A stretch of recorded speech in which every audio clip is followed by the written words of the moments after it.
ये आज तक रेडियो है।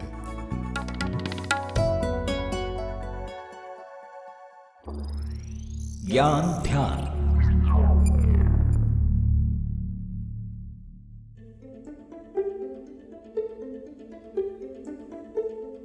इस आने वाली 22 जनवरी को अयोध्या में बन रहे राम मंदिर में प्राण प्रतिष्ठा समारोह का आयोजन होना है, जिसके बाद राम की मूर्ति स्थापित की जाएगी।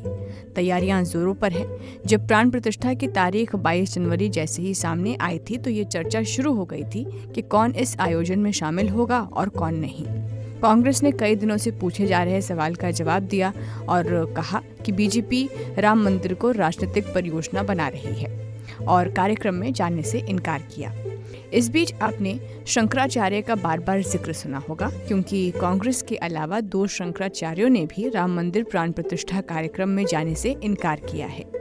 शंकराचार्य के आने न आने को लेकर काफी खबरें बन रही हैं, तो हमने सोचा आपको आज के ज्ञान ध्यान में आसान भाषा में समझाएं कि शंकराचार्य कैसे बनते हैं, हिंदू या सनातन धर्म में इनका क्या स्थान है।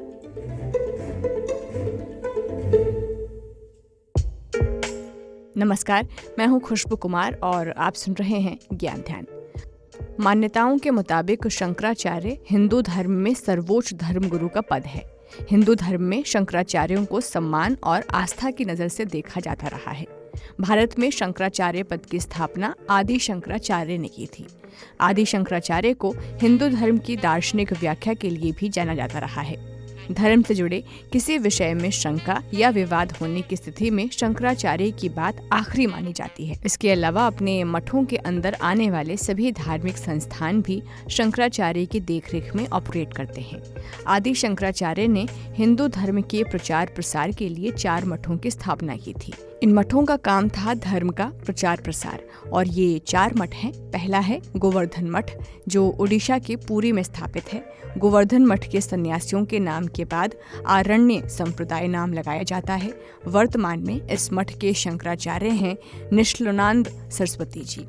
दूसरा मठ है शारदा मठ, जो गुजरात के द्वारका धाम में स्थित है। शारदा मठ के सन्यासियों के नाम के बाद तीर्थ या आश्रम लगाया जाता है और इस मठ के शंकराचार्य हैं सदानंद सरस्वती। तीसरा नाम है उत्तराखंड के बद्रिकाश्रम में ज्योतिर्मठ। ज्योतिर्मठ के सन्यासियों के नाम के बाद सागर का इस्तेमाल किया जाता है। इस मठ के शंकराचार्य हैं स्वामी अविमुक्तेश्वरानंद। चौथा और आखिरी नाम है श्रृंगेरी मठ का, जो दक्षिण भारत के रामेश्वरम में स्थित है। इस मठ के सन्यासियों के नाम के बाद सरस्वती या भारती का इस्तेमाल किया जाता है।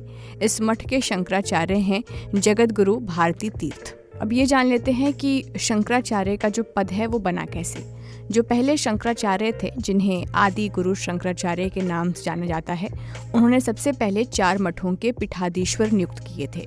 इसके बाद वो केदारनाथ चले गए। 32 साल की उम्र में शंकराचार्य ने केदारनाथ के पास समाधि ले ली। हालांकि उनकी मौत के बाद उनके बनाए हुए मठों में आज तक शंकराचार्य की परंपरा जारी है। सनातन धर्म के मुताबिक मठ जो है वो स्थान है जहाँ गुरु अपने शिष्यों को शिक्षा और ज्ञान की बातें बताते हैं। इन गुरुओं की तरफ से दी गई शिक्षा आध्यात्मिक होती है। एक मठ में इन कार्यों के अलावा सामाजिक सेवा, साहित्य आदि से संबंधित काम होते हैं। तो अब चलिए ये जानते हैं कि ये शंकराचार्य आखिर चुने कैसे जाते हैं। सनातन धर्म में शंकराचार्य सबसे बड़े धर्मगुरु माने जाते हैं, जो बौद्ध धर्म में दलाई लामा और ईसाई धर्म के पोप के बराबर माने जाते हैं। पूरे भारत में इन 4 मठों की बहुत महत्वपूर्ण भूमिका है। भारत के संत समाजों में सबसे ऊपर शंकराचार्य आते हैं। शंकराचार्य बनने के लिए सन्यासी होना जरूरी है। सन्यासी बनने के लिए गृहस्थ जीवन का त्याग, मुंडन, अपना पिंडदान और रुद्राक्ष धारण करना बेहद जरूरी माना जाता है।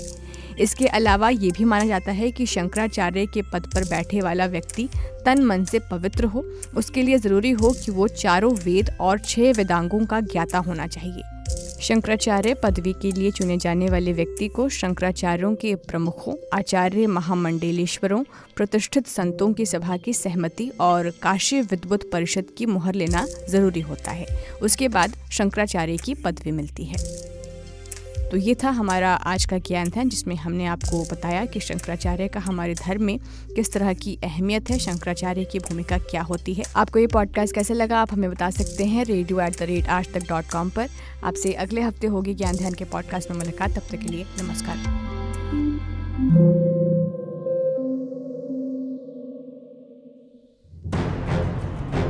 युद्ध का आरंभ होना है।